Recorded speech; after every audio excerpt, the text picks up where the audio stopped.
thank you all so much for being here. So I should just say this new restoration is courtesy of Vinegar Syndrome, who's putting out on DVD as of next month, I believe.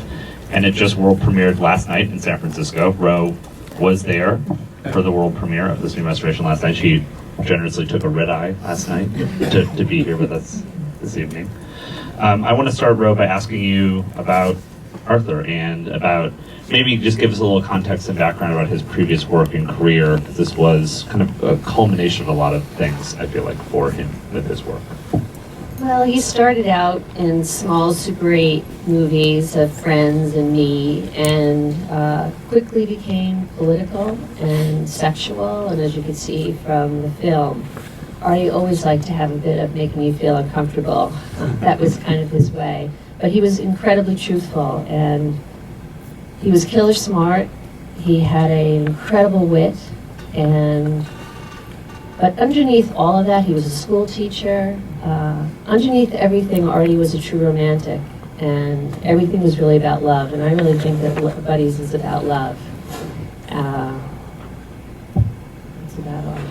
Do you remember talking to him about the idea for the movie or where it might have come from initially?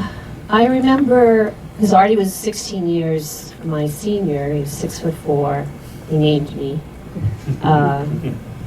And I remember Artie talking about the fact that there were 32 people that he crossed out of his telephone book, that people were dying and nothing was happening, and it was a big part of his life. I mean, Gay USA, when Anita Bryant came out and said that gay people were, not that God frowned upon gay people, he galvanized film crews before there was an internet and went out and did Gay USA, which is considered one of the best documentaries about gay life. What I do remember is I remember after Buddies, when Buddies premiered in New York, I was at the screening and I waited outside. And Artie and I were very close. He was the big yes in my life, as I wrote in the program. And I waited outside in the lobby, and he came out and got me. And he said, "This movie's about to start." And I said, "Yeah, I know." And he said, "You don't want to go in?" I said, "No, I don't." And he said, "Because you're afraid this is going to happen to me." And I said, "Yes, I am." Artie had a real sense of his own life, and I really think he burned the candle at the back, the front, the top, the bottom, because I think there was a part of him that really knew that he wasn't going to live a long life, although he really wanted to live a life. That whole scene with Jeff at home, who was such a great actor, who died in 1989, Artie died in 87. That was Artie. Artie didn't want to die, but he wanted to make sure that somebody said something, because people were dying, people were sick, there was no money, and I was in the middle of all that back in the 70s. And 5 days after this film was released, Ronald Reagan finally said the word AIDS. And not that that had anything to do with my brother, but I'd like to think it had something to do with my brother. Could each of the three of you talk about how you met Artie and became involved with the film?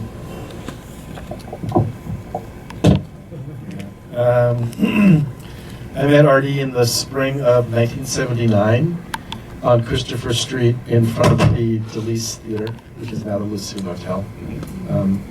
We were cruising each other. Very Artie. He was probably whistling or singing an aria or something. Yeah. And we had a very hot summer together, and then a not so hot fall, and we remained really good friends subsequently. I'm probably not the only one in this room who's that story about Artie. That's mine. Hi, I'm Billy Lux, and I was typecast as the ex-lover. I was Artie's ex-lover. He was my first lover. I met him in 1980 when I moved to New York, and he was hugely influential on me. He taught me how to be a New Yorker, how to be gay, how to love and be loved, and we were together about 2 years, and then we became close friends and neighbors.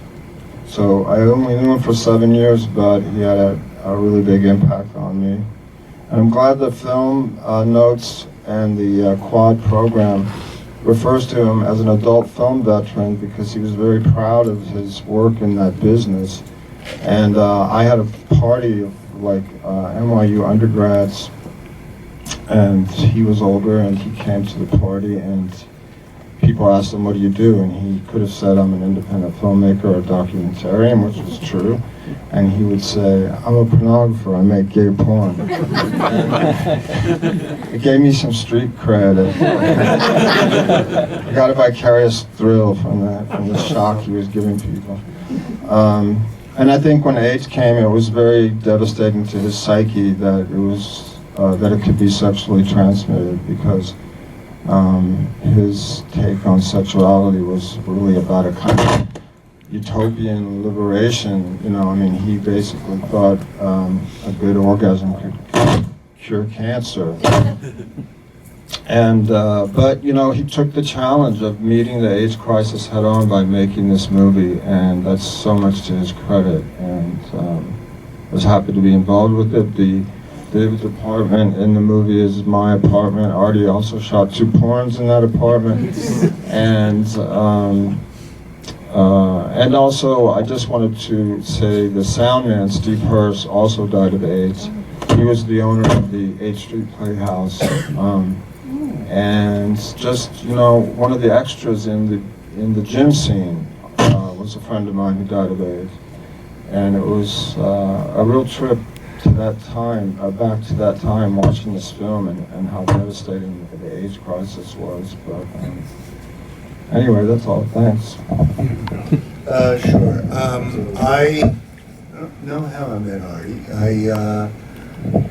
He called me up about shooting the film before this, called Abuse, that he had made, or he had made part of it, and I shot that for him.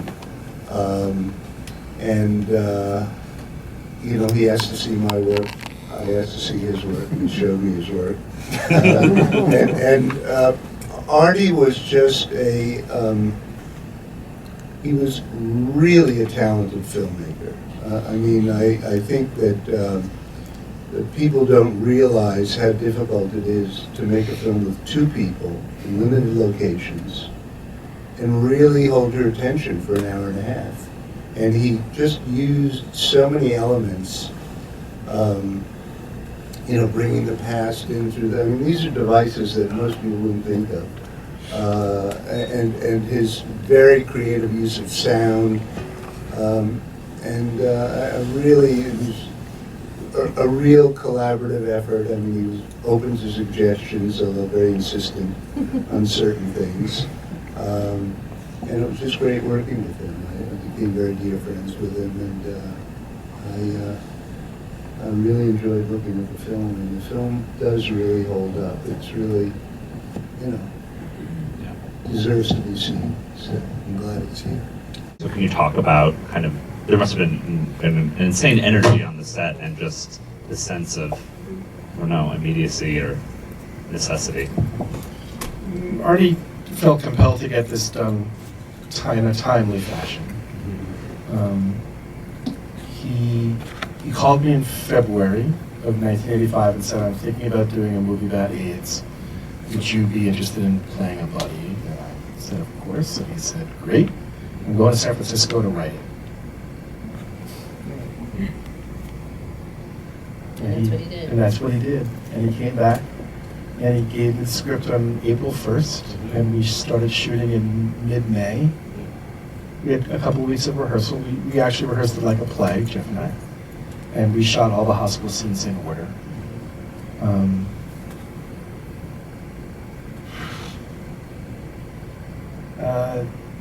Jeff was not only talented but beautiful. Or not only beautiful but talented. And we really supported each other during those days, because every time he got into bed, he felt like he was not going to get out of that bed. And he didn't know that he was HIV positive or HTLV3 positive as it was in the movie, nor did Artie. I don't think Steve did either. We were all we weren't all young, but we were young and naive, and there was hope that we might escape, but there was also a lot of fear and bleakness, and desperation and misinformation and disinformation.